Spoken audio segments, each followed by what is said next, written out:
street photographer with the X Pro 3 will finally, they will experience the pure freedom of not having a screen.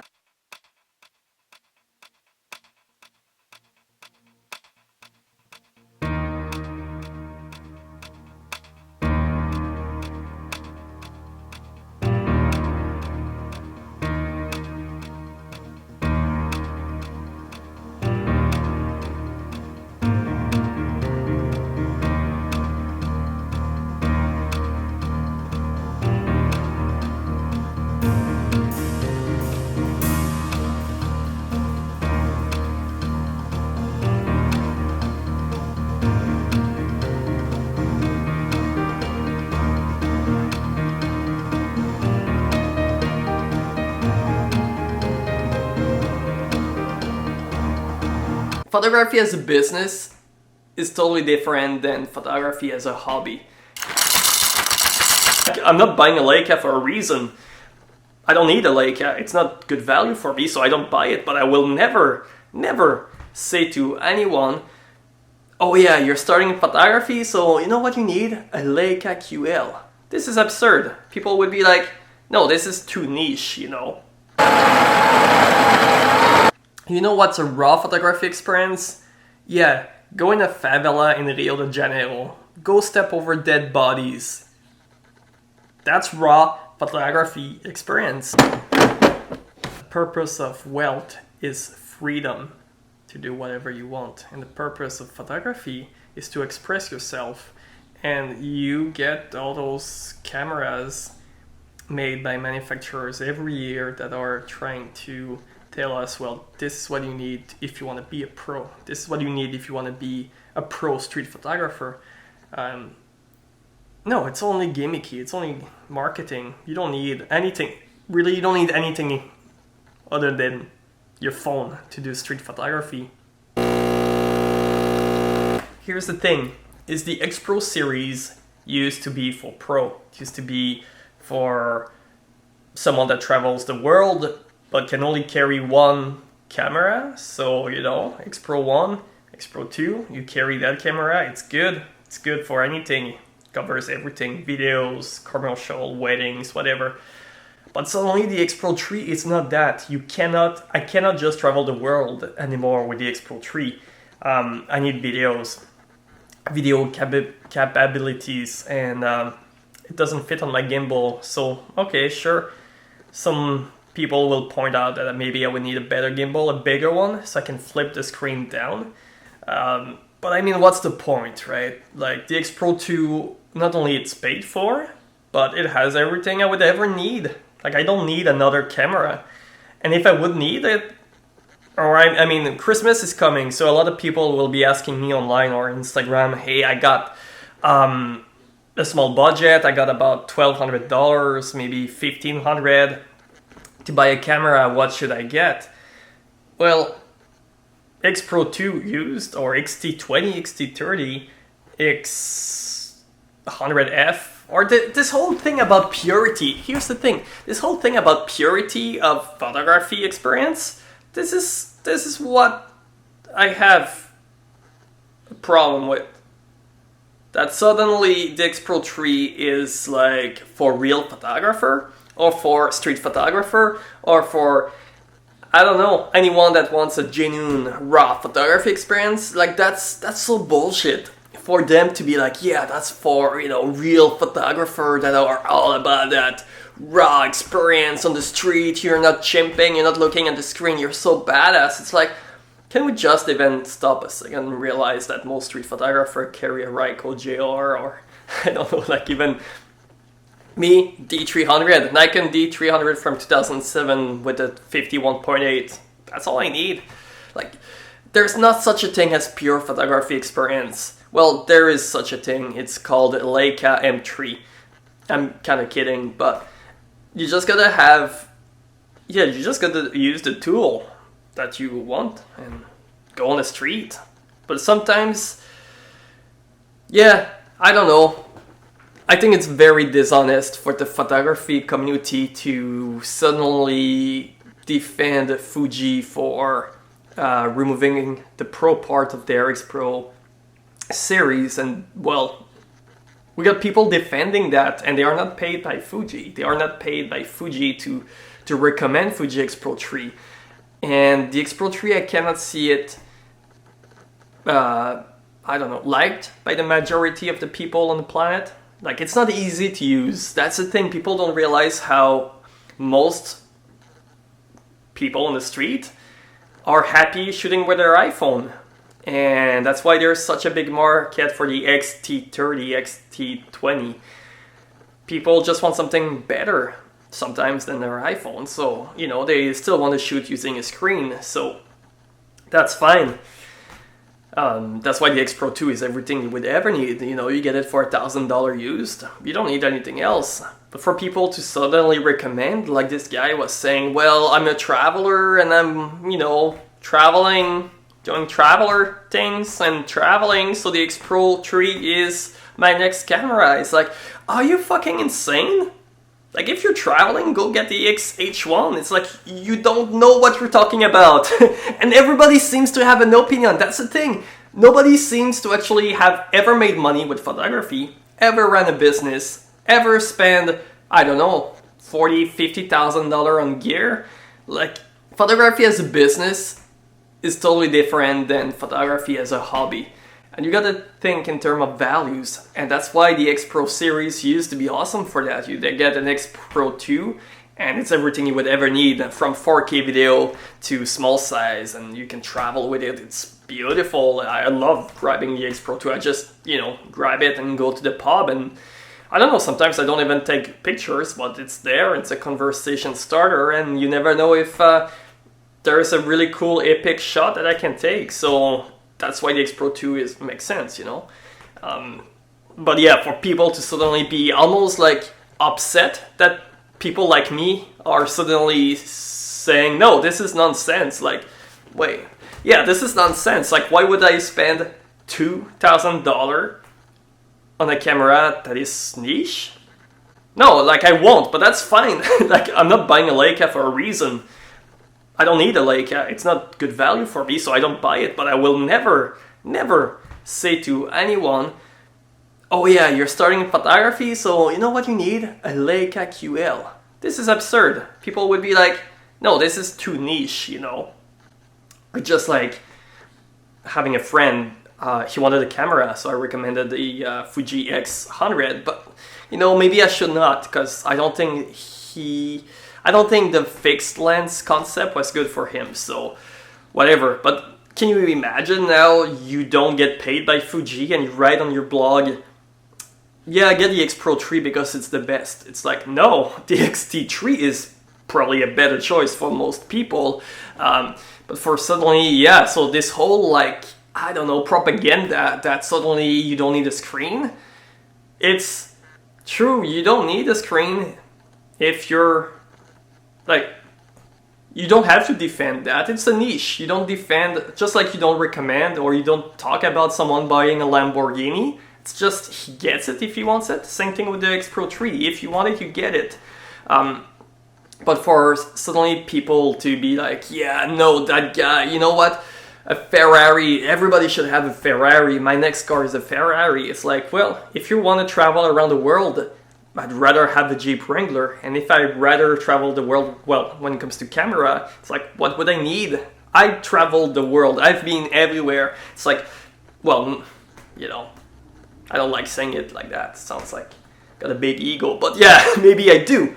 You know what I would not buy? X Pro 3. It doesn't make any sense. So for anybody out there that, I don't know, that don't have a lot of experiences and things that everybody on the opinion of everybody on the web is the same. It's not true. Some people don't have any experience. They don't have my experience. They don't have most pro experience. Most people just don't have the time to make videos like that. Like, if you're a pro, if you're a professional, you just simply don't give a shit about people's opinion on Facebook and things like that. But I'm putting this video out there for anybody that wonders if they should get the X Pro 2 and the X Pro 3. Just get the X Pro 2. It's so much better. It's like, it's not the same market. Maybe this is the thing that you have to understand. It's not the same market, and that's where a lot of people get confused. The X Pro 1 and 2 was for pro. The X Pro 3 is for professional. It's for amateur. That's the thing. You see, it's not the price. It's not how much it costs. It's how much it makes me. And the X Pro 3 has a lot to offer for a videographer or photographer even. It's not a grab and run type of camera like the XH1. If I had one camera to bring with me around the world, it would not be the X Pro 3. The X Pro 3 is not a good value for the full-time traveler, full-time cinematographer, or full-time photographer. It's an amateur camera, great for photography and things, but it's a gimmick. It's nothing more than a gimmick, you know, like go get the X Pro 2 if you want a business. If you want to make money, go get the X Pro 2, go get the X-T2. Photography as a business, it's about making money, but it's also about the joy of using the gear. Like I just got a Canon 1D MK4. Man, what a blast to use. I love that thing. It's so much better than the 5D MK3 that I tried. Why? Because it's just awesome to use. It feels responsive, it's fast, it's badass, it's beautiful. It's beautiful, and maybe that's why I think a lot of people got attracted to the Fuji ecosystem a few years ago, 5 years ago, with the X Pro 1, the X-T1. It's just gorgeous bodies and awesome lenses, like I'm shooting right now with a 16 1.4. It's just awesome gear to work with. But Fuji always had value, and the X Pro 3 is a departure of that. I would not agree that it's the ultimate street photography thing. Just take a X Pro 2 and put some gaffer tape on the screen, and there you go. You got your non-screened camera without a display, I should say, probably in English. People defend the X Pro 3 without any reason. It's like, I would never recommend this camera to anybody. Why? The X Pro 2 is awesome. That's the problem, is that they made such a good camera with the X Pro 2, because I can say comfortably that the X Pro 2 would be the only camera I would ever carry with me if I had to pick one and to travel on 5 continents during a few years. The X Pro 2 is just a camera I would get over anything else, even over my XH1, just because it's smaller and it's badass, it's beautiful. It's everything I'd ever want. They made a camera for amateur. Amateur will buy that camera. If you're a pro, again, guarantee you, most pro that I know, most pro that are serious in photography and things, they won't even blink twice at the X Pro 3. They're not gonna buy it. No, my take, it's more than that. It's the X Pro 3 is not made to travel the world. It's annoying to use. I guarantee you that people will buy it and they will be all over with that screen for the first month, and then they'll start traveling and they'll be like, oh, you know what I need? A gimbal. And then they will put the X Pro 3 on a gimbal, like a Ronin SC. They'll realize it doesn't work. They'll be like, damn, I should have paid 2/3 less of a camera to get a better camera for video, such as the X-T30. Yeah, it's like literally the worst camera when it comes to money. It's also, money is a matter of freedom. Like the more money you have, the more freedom you have. If you spend twice the money on a body that does way less than the X Pro 2 or the X-T30, because those cameras can actually be used on a gimbal, then you have less money to travel. You have less time if you want to travel. An extra $1,000 US can buy you a month of freedom in many countries, or 2 months. And in that month of freedom you got, you can start your own business. You can start, I don't know, workshop, street photography workshop. Like, who cares about if you got a screen or not at the back of your camera? It's a non-event. It's no factor. Just get the camera. Just get like a camera with a screen and don't use it if you don't need it. This whole thing about I need to spend $1,500 more, especially in Canada, where it's 1,000 Canadian dollar for X Pro 2 used and $1,400 plus tax for a body just for the X Pro 3. It's like, can you imagine using that money just to enjoy a month of vacation somewhere in the world? All the shots you would have rather than not have because you got more time to walk around the street of Mexico or be in Nepal in the Himalayas. Like that extra money that you have, that's where all the best shots are made.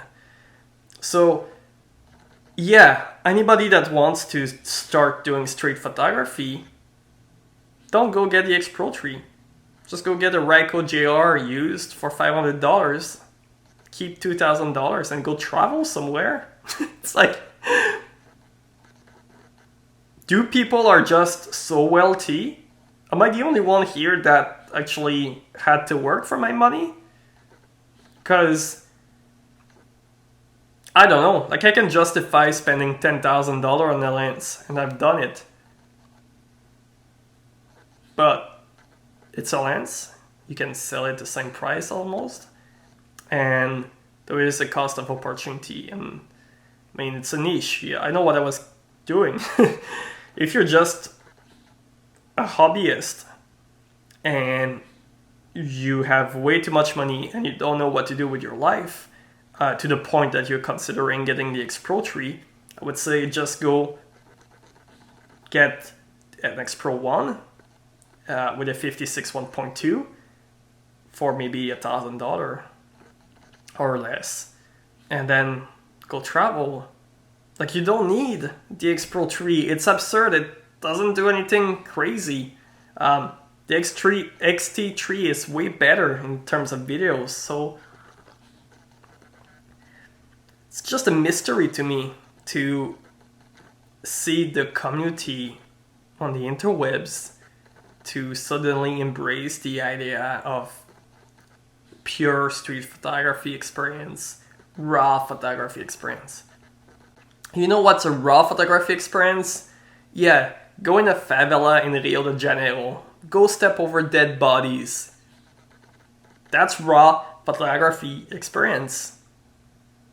Staying in Frankfurt with the Fuji X Pro 3. Street photography experience is being in Honduras at night trying to cross the border, or being in really remote Vietnam on the Ho Chi Minh Trail dodging landmines because you went off the beaten path.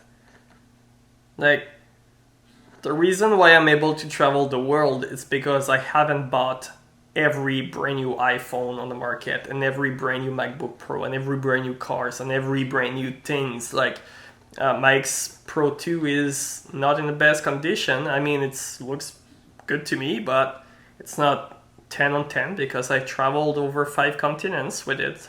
It's the only camera I would ever need. So yeah, the X Pro 2 is way superior to the X Pro 3 because it allows me to stay focused on one thing, which is get the shot, travel. The purpose of wealth is freedom to do whatever you want, and the purpose of photography is to express yourself. And you get all those cameras made by manufacturers every year that are trying to tell us, well, this is what you need if you want to be a pro. This is what you need if you want to be a pro street photographer. No, it's only gimmicky. It's only marketing. You don't need anything. Really, you don't need anything other than your phone to do street photography.